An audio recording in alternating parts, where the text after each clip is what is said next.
fun fact, they actually don't have a military. Literally no military. I was talking to my boys. We're thinking about taking over Costa Rica and just owning it. I bet we can do it. Let's go. Let's freaking go. Guys, check out this really cool bottle opener. It's a freaking 80 cal. Look at this thing. Imagine that just piercing yourself and freaking going through your body. YouTube, this is a bottle opener, not a weapon. Don't ban me. Let's freaking get into it today. How to be a high IQ traveler. A lot of you people are going to different countries, not knowing what you're doing, getting into dangerous situations, and you're going to end up in the side of a freaking ditch or drugged and robbed. Because different countries are dangerous. But not as dangerous as you might think, which I'm going to get into. Every country is dangerous in its own way. So, without further ado, story time. The time I got stuck in Mexico with no money. This reminded me of another story about how Canada thinks I'm gay. The government of Canada thinks I'm gay now. That's a whole different... I could probably make that its own video. In fact, maybe I will do that. But the time that I got stuck in Mexico with zero money. So I went down to Mexico for a networking event. It was my first time down in Mexico. I was so excited. It was actually my first time out of the country besides for on a cruise ship and then like right across the line to Canada. Separate Canada trip. Also, that was a fun story as well. It was my first time out of the country, really like by myself, like actually like out of the country. So I flew, had a great networking event, met some very, very important people, but I wasn't able to connect with as many of the important people as I really wanted to. But that's just how it goes. I was just meeting them for the first time. Like anyone who knows networking and techniques, you got to take it slow sometimes and go from there. So it's time to leave, right? And this is in the middle of the C word virus, right? I don't know the rules around YouTube yet, so I'm not going to say things that might get me shadowed. But it's in the middle of this whole time where everyone's freaking out. They don't know what to do. And it's time to go home. And in order to go home, we need to get a little piece of paper that said that we got a C test and we're all good to go. And no one at the networking event wanted to do that. But we all went to the doctor and we got our tests done the right way. So we had our piece of paper so we could leave the country. So we did everything legally, and I get to the airport. Everyone else has already left. I was one of the last flights. Just happened to be that's how it went out. The networking event was over. There were a couple of people staying back because a couple of boys lived there, and some people were just hanging out with them. I had to be back. I was selling solar at the time, so I was like, "Hey, I'm gonna head back." And I could stay if I wanted to, but I already booked my flight. It was round trip, so cool. I get in line. I go through security. I wait, and then I get into the line to my actual flight. This is a picture of actually what happened. It was B12. And I have to wait in line for a very long time. I get to the front of the line finally. And this dude right fucking here. I have a picture of his badge number. I don't want to post it here, but this guy, who is in my brain called names that I'm not going to say here, decides to tell me that he's not going to accept my piece of paper as legal parchment to leave. And I'm like, well, what are you talking about? I went to the same doctor that all of my other friends went to that got them out of the country. And he was like, don't care. Doesn't have, some certain like little stamp on it or something or some insignia. Don't care. Screw you. And I was like, I have to leave the country. My flight is right here. I want to leave your country, right? I want to leave. I'll deal with U.S. immigration. That's fine. I want to leave your country. Let me leave. Can't keep me here. Let me freaking leave. Turns out they can keep you there. And so I'm calling like everyone I know. I call some very important people in the city that I was in that I happen to know. And they were dealing with some personal issues that happened to happen that night. And they were yelling, saying that they're going to get this dude fired. And that wasn't going to help me get on the plane, even though that, would have been really fun to see. Just a phone call come in. This dude gets fired. Right? I don't know if that actually happened after, but basically I couldn't get on this plane. And so I'm like, shoot, like this guy's just not going to let me on. I had to walk my tail between my legs out, being like, okay, I'm freaking just in Mexico right now. I don't have a place to stay anymore. My hotel's up. My lodging was up. I guess, shoot. So I called my buddy. He's like, hey, me and another guy are hanging out. We're at another bar, just chilling. You should just come meet us. And I was like, okay, I'll come meet you. So I check the Uber app. I try to get an Uber. Doesn't let me get an Uber. It says my card was blocked. I'm like, what the fuck do you mean my card is blocked? I have money, bro. I try to get a Lyft. A Didi. It's in Mexico. Card was blocked. Couldn't do it. I tried to get a taxi. Well, I couldn't get a taxi because I didn't have any actual cash because I thought I was leaving. So I gave all my pesos away to my boy who's staying there. So I was literally stuck at the airport with zero way to get out of this airport. or to exist in Mexico because my card was shut off. I didn't have any money. I just had my luggage, just standing in the airport like a freaking dummy. And eventually, what happened, this really cool thing in Mexico is you can pay cash when you get to the place if you take an Uber on the Uber app. I didn't know that. So I called my buddy. He told me that. He said, I'll pay for you in cash. I'll pay for you in cash when you get here. Just it's fine. Just tell him to go to this restaurant. And we'll get there. So I get to the restaurant. I owe this guy money for the taxi. Now I'm at this freaking restaurant. I can't even pay. I'm stressed out. I feel like I'm in a foreign country alone for my first time, like out of the country actually by myself. I feel like I'm stranded. I don't know where I'm going to sleep that night, right? Luckily, I had a fantastic network. I had fantastic friends, and they completely took care of me. I actually stayed in a really, really cool place that a couple of the other guys were staying in with this pool. It had it was a fantastic, like, freaking mini mansion in the city. They covered everything I needed to pay for. They covered my food, and I actually got to bond with more of the people that I didn't get to bond super in depth with before when I left, or when I thought I was going to leave, like at the event. I had to call my bank the next day. They go, "Oh yeah, you told us you were going to be gone that day, so we blocked your card. You said you're going to be gone from this date to this date." I was like, "Fuck, okay." But I couldn't call my bank that night at the airport because it's closed, and my bank was a small bank at the time. It was just this whole freaking ridiculous thing. Long story short, I was able to stay in the city for an extra like 3 or 4 days, bond with some very important people that actually ended up moving me ahead, way farther ahead than any of the time that I spent at the event meeting these people. And it actually facilitated and laid the foundation for the move when I finally did decide to pick up my whole life and move to Mexico officially. So that was a very cool change in perspective for me. Like in the moment, freaking out, thinking this is the worst thing ever.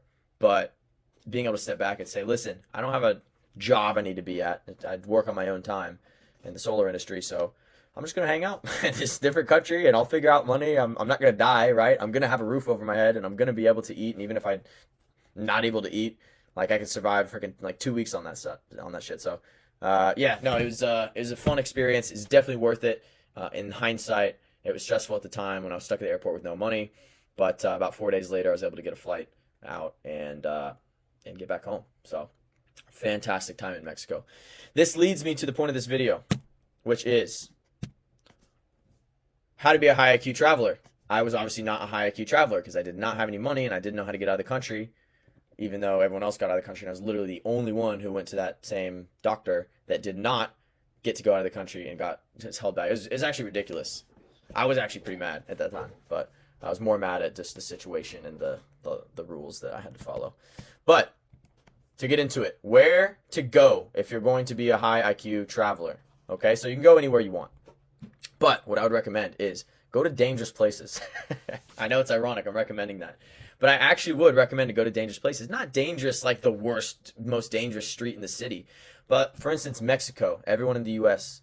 Has this big premonition against Mexico. If you step 1 foot in Mexico, you're going to get kidnapped by the cartel and ransomed back to your family and thrown in a ditch and killed and murdered. That's what my mom thought. My mom actually cried when I told her I was going by myself. And I was like, Mom, have you even considered the fact that things just might be fine?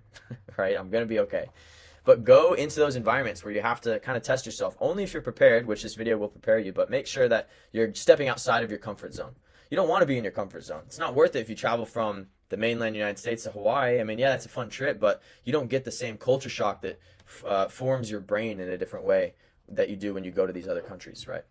So if you're on the North American side of the world, like Canada and the United States, I'd recommend just to go down to Latin America. It's not too far. It's not a 12-hour flight away. If you're a first-time traveler, then I definitely would. There's different levels to it. So if you want to go to Costa Rica, that's a great way just to get your foot in the door. A lot of them speak English there because the United States takes care of them. Fun fact, they actually don't have a military. Literally no military. I was talking to my boys. We're thinking about taking over Costa Rica and just owning it. I bet we could do it. Everyone watch this video. Just get together. I bet we could take over Costa Rica. But great intro country. Lots of places to explore. Relatively safe in most places. Even if it's dangerous, it's more just like get your phone taken, not like get kidnapped or anything like that. No really strong cartel activity like that. So Costa Rica is great. Mexico, I'd say would be level 2. And then Colombia would be like, that's higher up on the do not travel list for more experienced people. It's also harder to understand if you don't know Spanish because they have a separate dialect that they kind of speak, an accent that they speak with. So I think Mexico is probably my favorite Latin American country that I've been to. I just like the culture. Like like as cliche as it is, like I love to go in a restaurant and just feel like I'm in freaking Mexico, man. I don't know. And I'm not talking about tourist Mexico. None of these places I'm talking about like tourist. I'm talking about like actual Mexico and actual, Costa Rica, Colombia. That's what I'd recommend. If you're on the other side of things in Europe, I'd recommend to get out of the West, get out of the UK, get out of France, get out of comfort, go to maybe more rundown places like Eastern Europe. I know there's a lot of fun you can have out there, and it's super cheap. Same thing with Latin America. If you're really brave, you can go all the way to Thailand. I know a lot of boys who are having a great time in Thailand. I personally am not attracted to a lot of Asian women, but I will go to Thailand eventually. I want to do a fight camp there. But that is not the worst thing in the world to just take 3 months of working online and go to Thailand and do a freaking Muay Thai camp. Like that can do a lot for your life. So if you're more comfortable with kind of leaving main Europe and going past Eastern Europe and going all the way to Thailand, I know Vietnam is fairly safe and beautiful as well. So I think those would be pretty good options if you're looking on that side of the world to travel somewhere. Definitely do your research before you go. So you need to know the lay of the land. I added literally because it's the joke about getting laid. But you need to know the lay of the land, which means like you need to know what it's going to be like when you get there. Are there drugs that are very prevalent in the not just the country but the city or the area of the city that you are expecting to go to? Do people like to scam you? Short answer is probably yes. What is their attitude towards foreigners? I know in Mexico City, there's a lot of people that are now kind of pushing back against people traveling there because white people have came and we freaking ruined it for them. So I'm still gonna go. I haven't been there yet. I'm excited to, but like, don't go somewhere where they're gonna freaking riot against you, right? Like I think in South Africa, there's a big thing against like white people. So if you have a lighter skin tone, I mean, I don't know. I know a couple people there. They say it's pretty safe. You just can't go in the wrong areas, and that's going to be the case with every city. I mean, no matter how dangerous they think, people say Mexico is, if you don't talk to the wrong person, like you're going to be fine. I'll get into that. But I mean, you walk down the wrong street in freaking LA, they're going to shoot you for your shoes, right? You just got to be smart about it. But pick your spots. Figure out what you want to do. Do you want to go adventuring? Do you want to really get immersed in the culture? Do you want to go up to some favelas? Figure out exactly what you want out of wherever you're going, and you can pre-screen for it. Make sure you're getting an Airbnb in a safe area. There's lots of like online like forums that you can look at, maybe Facebook groups or Reddit threads that can tell you where the safe areas are, or talk to people who have been there. Let me know, and I can. If I don't know the answer, I'll find it out for you. If you ask me, definitely don't want to walk alone at night in the wrong area in a lot of these places. But again, that's the same in any city in the United States, like major or minor, right? There's always going to be crime. There's always going to be bad people. So when you arrive, it's a little picture of me at a beach club. When you arrive, try to get an Uber from the airport or a rideshare, like from an app. Like I said, Didi, not a taxi if possible. It mitigates the risk of something bad happening because it's on an app and it's logged. The trip is logged, right? If you just hop in a taxi, there is that possibility that it's just completely, they'll just, you'll just never get heard from again. I'm not saying that's likely. It's just possible. The first day, what I always do is I take half a day to get the lay of the land in person. So I like walk all the way around my building. I become familiar with exactly where I want to go, and I figure out some of the main things. Like I order water for myself. You definitely want to order your own water. In a lot of these countries, you don't want to drink the water, even if they say it's safe to drink the tap water. Just go and get some natural spring water and get it delivered. A lot of these places you can get delivered to your house. Go grocery shopping or get a chef. Get food figured out so you're not just eating out. Like right when you get there, get this stuff figured out. Go grocery shopping so you're not tempted to just order food for the next 3 days and then get super unhealthy. Find a gym if you don't want one that's in your apartment building. If you're in an apartment or something like that, just find where the close gym is. Find where the most economical gym membership is. I always look for one with a sauna. So do all of this on the first day or the first half day. Freaking gestures! I forgot about these. Yeah, do it on the first day. Okay. And then make friends with all the Airbnb staff and the local staff. Like if you become friends with them, then you become the fun traveler that's not from their country but really wants to get immersed in it instead of just that like guy who just keeps walking in and like gives them the head nod and it's just kind of weird. Also, this is going to be super important because a lot of the times like at apartment buildings, the security is pretty stringent. And so like if you want to bring a girl in, like they got to take the ID and it's got to sometimes you got to call the Airbnb host, and if you're friends with the staff, a lot of times they'll like let that stuff slide. It's there for good reason. So like if the girl's sketchy, they have her information. But just make friends with the staff. It's not going to hurt. Like I always get staff a freaking coffee or a cookie. Like why not? It costs me like $1 to do, less than that in Latin America pretty much. and then they remember me, remember my face, stuff like that. So do all of this in the very first day. Hey, just got here, happy to be here. Do it in their language so it looks like you're trying, and then also share your location, or if you're not comfortable with sharing your location from your phone, which I used to not be, but then I figured out they track you anyway, so it doesn't even matter. Or tell your location to a friend just to make sure that they know at least the building that you're in if they don't hear from you or something like that. That's just good practice to do anywhere, right? It's just tell someone where you're at, even if you're traveling alone. I mean, someone not with you, right? You could be traveling with someone, but tell someone else. Interaction. Extremely important point. You need to increase your operational security and your situational awareness. So you have to be aware of everything that's going on around you. I cannot stress this enough. If you've never heard of either of these two words, you should not be traveling to these countries. Do your research and figure out, like, practice while you're at home. Like, okay, being aware of the situation around you. Who's doing what? Who's walking what way? What color hat does she have on? Because if you're just a gringo tourist walking down the street, you are going to get taken advantage of. 100%. It is ignorant of you to think that nothing bad will ever happen to you. Expect something bad to happen to you, and give yourself the most amount of time to be able to react with it, with increasing your OPSEC and your situational awareness. On that same point, don't get belligerent. You can get drunk or drink, but don't get belligerent. You need to have some level of self-awareness. Even when I have drank pretty heavily, I'm still consciously thinking, even in this drunk state, of my environment around me and whether I'm safe or not, or what's going on around me. I'm always thinking about this. But you don't want to get belligerent sober either, because you just become a problem and you become more of a target. This is more of a fly under the radar kind of thing. Now, if you want to build a social circle in the city, then being belligerent is not the way to do it. It's being very professional and talking to people. Be respectful. You're in someone else's home, someone else's country. You don't want some freaking foreigner coming into your place and just wrecking havoc. So just because you may feel like you're from a better country than the country that you're in doesn't make you better or make you a better person. Just be respectful because you're in someone else's home. And if you don't give anyone a reason, you won't get in trouble. So just fly under the radar. If you don't talk to the wrong person, you're not going to have any problems as long as you're staying out of the areas that you're not supposed to be in, like at night and stuff like that. Like the cartel, for example, in Mexico. I know for a fact, especially in places on the Yucatan, there's like no crime, right? Because the cartel has legitimate businesses that they run legally, and crime drives tourism away. So therefore, tourism doesn't come, their businesses don't make money. So they actually punish people who do petty crime and stuff like that. So it's actually safer. But that being said, the cartel is still there. So if you talk to the wrong person in the wrong way, or insult someone who's the wrong person, you might disappear. Be conscious of that. So naturally, it is going to be even safer, maybe, because it's organized. That's the thing with organized crime, is that it's very organized. And if you're on the good side of the organization, then it's all good. But you don't want to get on the bad side. So another thing is just talk to freaking everyone. I don't think I added that here, but just talk to everyone, man. Like these two kids and this puppy on the side of the street, I just made friends with them. I started to speak a little Spanish and try. And, I think I gave them like an American, I think I gave them a $20 bill, actually, because that's all I had. But I just thought it would be cool for them to have like a $20 American bill and have that memory.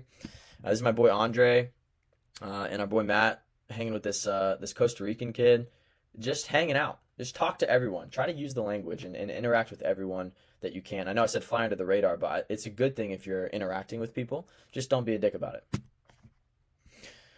Okay, for your dress. I mean, in these situations, you typically want to leave the Rolex at home. Like, even if you're just traveling with it, if it's just there, you never know the security of your Airbnb before you get there or anything like that. It's typically better to leave super expensive things at home that you're not okay with disappearing or getting taken from you or something like that. I've heard this happening in Miami. However, I literally know one of my good friends got his Rolex taken by a girl in Miami. So it could happen anywhere. Just take care of your shit. If you're going to bring it because you're going to be, networking in high value areas, just make sure that you're safe with it and you're not walking around with it in public when you could get robbed, because it's very, very easy. If you have nothing and someone has a knife, they have a one up on you. So, I mean, unless you're running away and can outrun them and want to risk that, they're getting your Rolex. Be smart. It is perfectly fine to look poor. You're not trying to impress anyone. Now, if you're at a nice business dinner, yeah, you could dress up. But if that would be like somewhere private, I would say. If you're just walking down the street, you don't need to stand out. It's perfectly fine to look poor. Chances are you'll still look more affluent than the people even if you're wearing normal street clothes, right? So this is an example of just normal street clothes, just jeans and a tight-fitting white shirt. I just look normal. I'm a normal guy. It's my boy Parker in Mexico. It kind of looks like Italy with this car and this flag, but it's Mexico. This is me. You guys seen this fit before, just on my IG. I just like wearing these camo pants, this black shirt. I think it looks freaking sick with this brown bag that goes with the camo.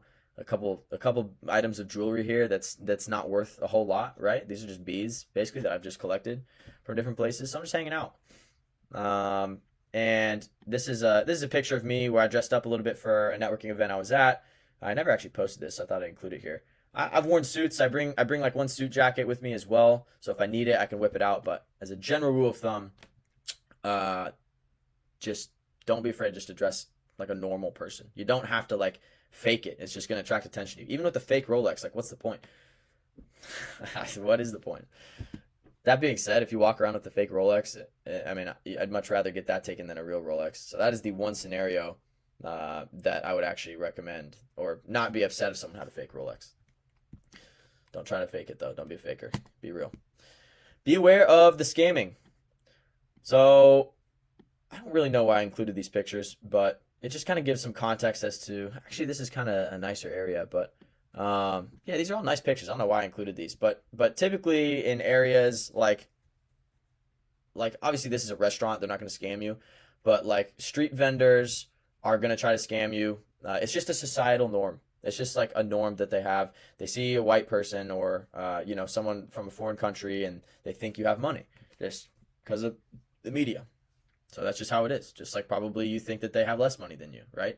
And so they're gonna try to get more of your money. Like one time I went to the street vendor for a hot dog after a little bit of drinking, and he basically tricked me into giving him $20 for this freaking hot dog.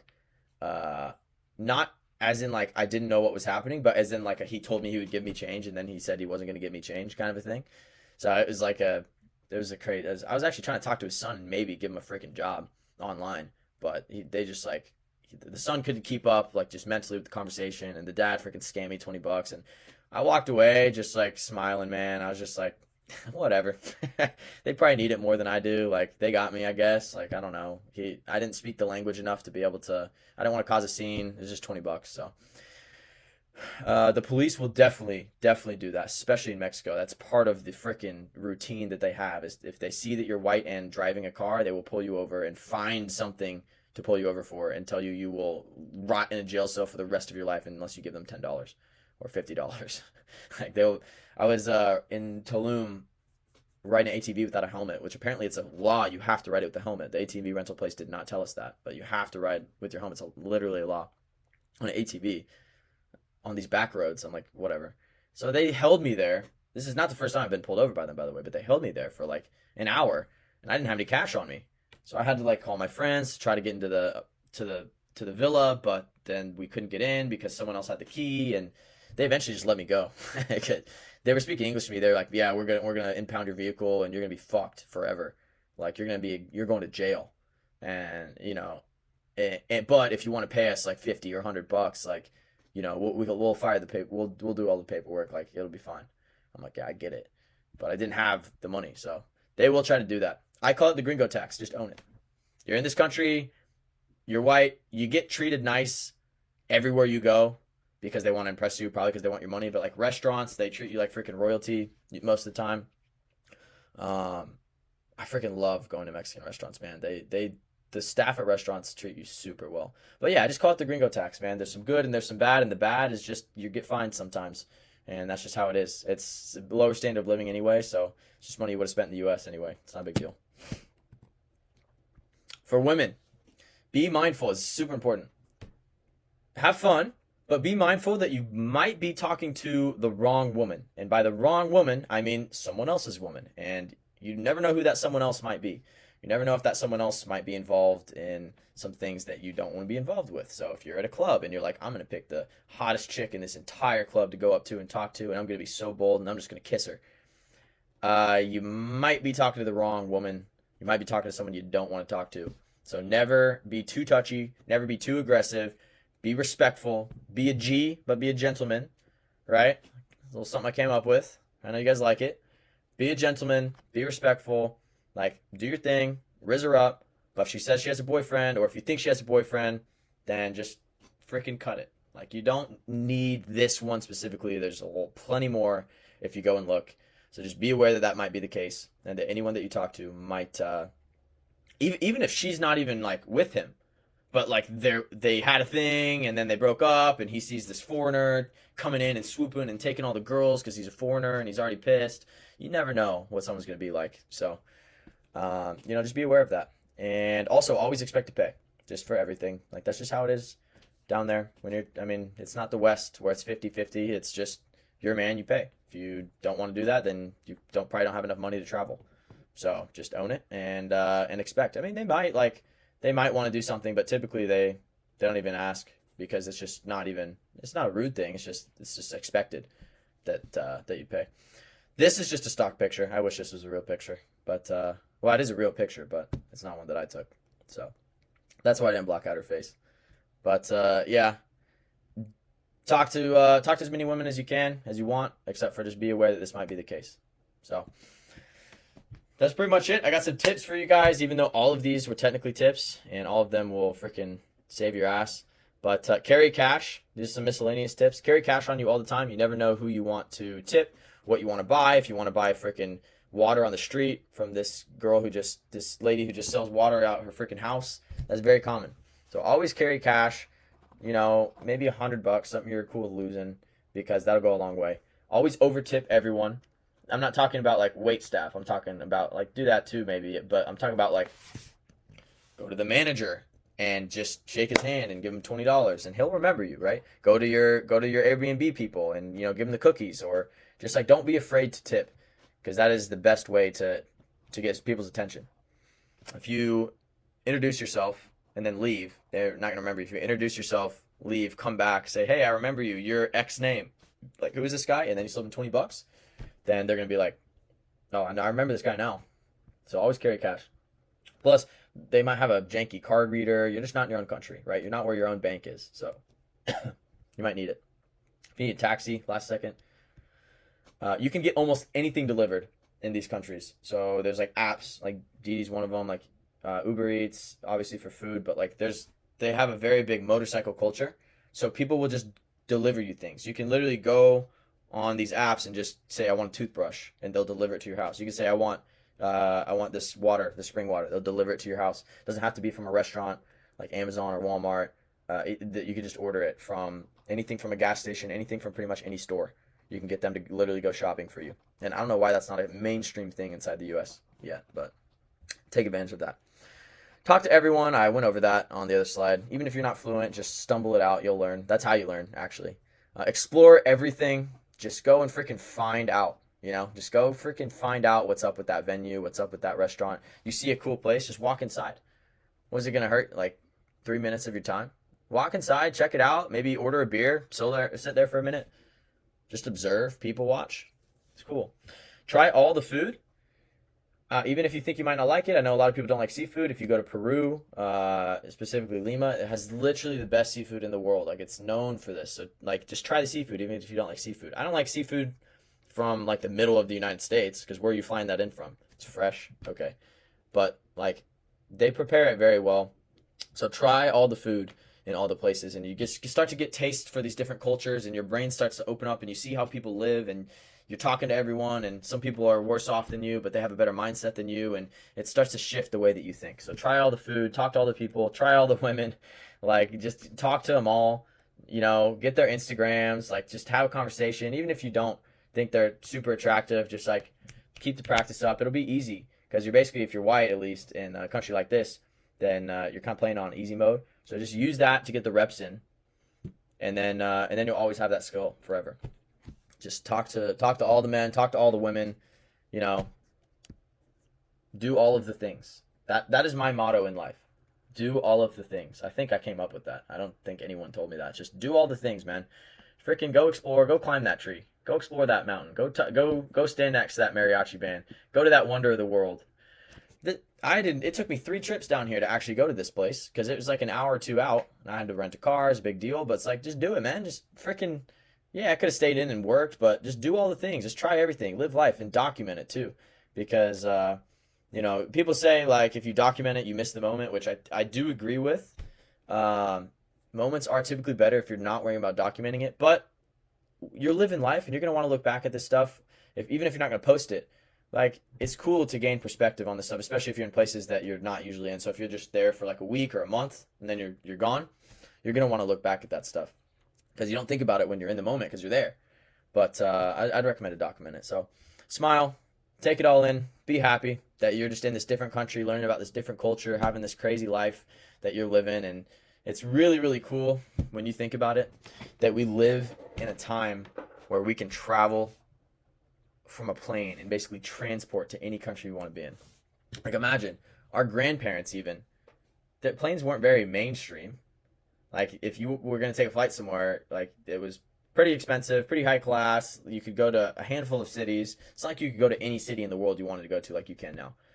And if you really think about it, I've thought of this before. I have probably most likely already been in my life to more countries in terms of numbers, in terms of quantity, than my entire lineage has ever been to. Because I'm German and Scottish, right? So they probably just stayed in like the UK, Germany, Scotland, in those areas. They probably just like stayed there. Okay. They've been to what, 3 countries total? A couple of them probably migrated, you know, across the land. I've probably already been to more countries than all of them combined, which is just amazing that we have this ability. Like 100 years ago, you couldn't do that, right? Like we live in a crazy time, so take advantage of it. Smile, take it in. I can actually insert myself into this culture and have a great time, and then next week I could do it all again in a different culture if I wanted, or I could go back home and take that perspective from my brain and apply it to my life back home, or do whatever I want to do. So smile, take it in. These are a bunch of tips, and that's pretty much it. That's how to travel as a high IQ traveler into different countries. I'm gonna do some more videos getting into more specifics, but these are like the top tips. The most important one being the OPSEC one. Increase your situational awareness, increase your operational security, and then that allows you to go and do different things, veer off, explore that place, explore this place, because you're always aware of your surroundings. And when you're aware, anyone trying to do you harm can notice that you're aware, and they'll be like, it's probably not a good idea. I don't want any trouble. You know, they want to take advantage of prey. And if you look like a predator, then they're gonna back off as a predator because they don't want to fight because they might lose a fight. It's high risk. But if they look like prey, then it's guaranteed. So if you don't have situational awareness, figure out how to fix that ASAP as possible. I'm not going to go into that, but there are things that you can do just to become more aware. So dig deep into that. That's pretty much it. So that's how to be a high IQ traveler. And if you guys have any questions of what countries to go to or any specific places to go or the safe areas or what to do in this situation, you can always DM me on Instagram. You can always send any messages in the world delegation sections of Lifestyle Ascension. If you're in that, we have different countries and different sections of the world for people to communicate in. So yeah, make sure to get some solid Instagram pictures while you're there. If you don't know how to take a solid picture, I go over all of this inside of Instagram Ascension because wouldn't it be a waste if you went to this other country for a month and you come back with all of your pictures looking terrible and you look like a soy boy because you don't know how to take a picture of yourself. I will fix that for you so you don't waste your money and you get good Instagram pictures out of it and you can use that to your advantage. That's it. Thanks, guys. We're out.